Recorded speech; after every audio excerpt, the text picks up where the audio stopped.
our faith has to be stronger than that fear. That's the bottom line, you know. And I think if we do enough exercises in our lives and practice enough and take those steps enough, we'll start to see our own strength, right? There are so many stories I'm sure all of us can pull from and say, I remember, you know what, that's when I had a lot more confidence. I don't know how old y'all are, but think about, you know, when you were your most confident. You know, I've talked to people before, recently, who, you know, for whatever reason, confidence is dwindling and now they're not making the same decisions they used to make. You're not as ambitious. You're not as courageous. Work on it, right? That's the only way we get to keep moving forward, right? We got to keep believing in ourselves, keep tapping into that faith, which is based off of the things that we know. You know, we've seen it before, right? We've seen how things turn out when we put one foot in front of the other and keep moving forward. What happens when you don't move forward? Nothing. Right? I said that last week, right? If Raven would have sat in her car, nothing would have happened, right? Nothing would have happened, meaning she didn't get hurt. Hey Raven, I'm talking about you. Hey lady, I conjured you up, Raven. But yeah, nothing would have happened though, right? Literally, she wouldn't have been hurt. She probably would have beat herself up a little bit, but like, she wouldn't have gone out there. The fear of what people would think. Are they gonna light my candles? Are any people gonna buy them? Hey Raven, you're the topic of discussion again. I feel like I'm... Yes, 12-7, I love that. Locked in my comfortability. Y'all see what 12-7 said? Yep. And that's that fear. And y'all, that's why I keep laughing about it, because it is pretty funny when you think about it, right? It's like, what's the worst thing that can happen, y'all? Let's just jump, let's do it. And I'll use my example of my first book, y'all. That was scary as I don't know what. Like, imagine writing the biggest English paper of your life and letting everybody read it, and it's a reflection of, number one, your writing skills, right? How do you tell this story? Right, 12-7, you gotta laugh to keep from crying. Right, how do I tell this story? Are they gonna judge the way I told it? Are they gonna judge the actual content? Right? Are they like, what are people gonna think? That was overwhelming when I wrote my first book, y'all. But guess what? I would say there were several times when I had writer's block, but that was one of the biggest ones, y'all. And I had to push through, and my prayer had to change. Remember how I always tell y'all before I hop on the live, before I post anything on TikTok, I always pray. Before I put anything out, I always ask God, number one, Lord, use me as a vessel, help me to say the right things, but number two, like, please let it touch at least one person. That's it. Like, I'm not trying to, like, you know, to me, that's the prayer.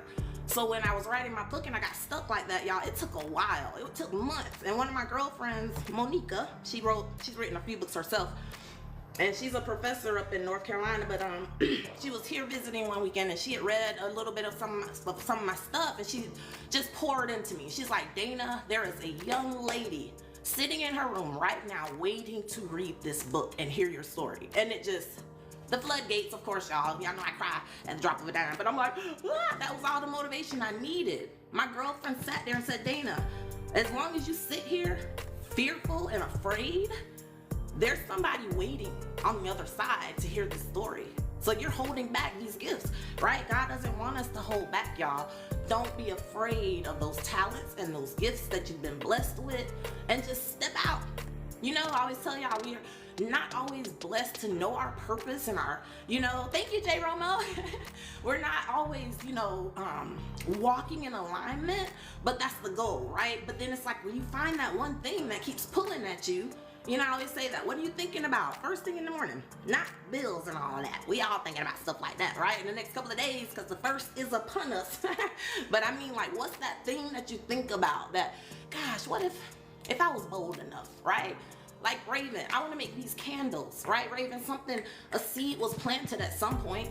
I want to go to school for teaching, or I want to switch careers. Me and Lou were just talking about that, like switching from driving. My friend who used to be in corporate switched and got his CDL because the work stuff got so overwhelming. You know what? Let me look into something else. It's never too late, y'all. It's never too late. You're never too old. And y'all know what I said at the beginning of the year too. Don't complain and don't blame if you ain't doing nothing about it. Right, Raven?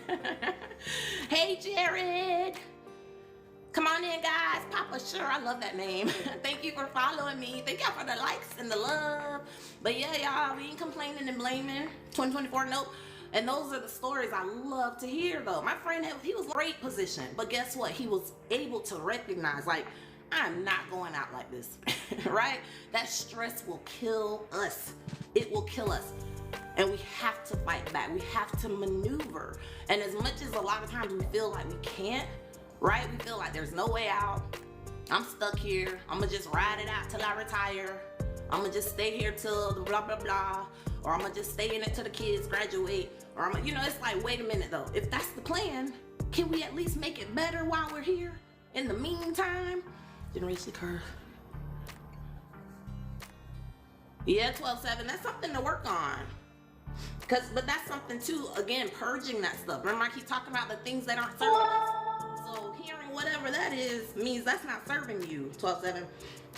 The memories or the things we should be pulling from are the things that serve us, right? Those tools that work for us, right? Our tool bag, our toolbox, right? Those things that work for us, boom, put it in there. The things that aren't working, get them out. Because then when stress comes, right, 12-7, those thoughts come, you know how to combat it with those tools that you've been developing, right? So that's the goal every day, y'all. Every single day. I know I sound like a broken record, but y'all, some of y'all keep showing up and coming back, so I appreciate you. But I think that's the goal, right? That repetition is key.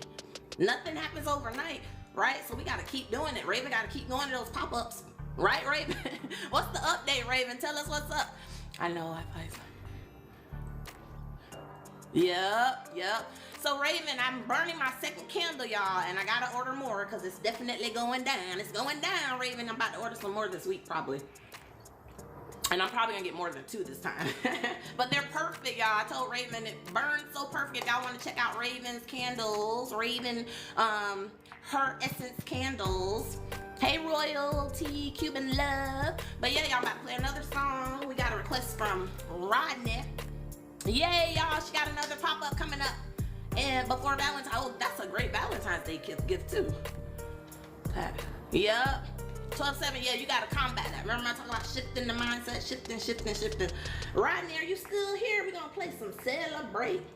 Let's wake it on up, y'all. It is Monday. I was about to say it's Tuesday.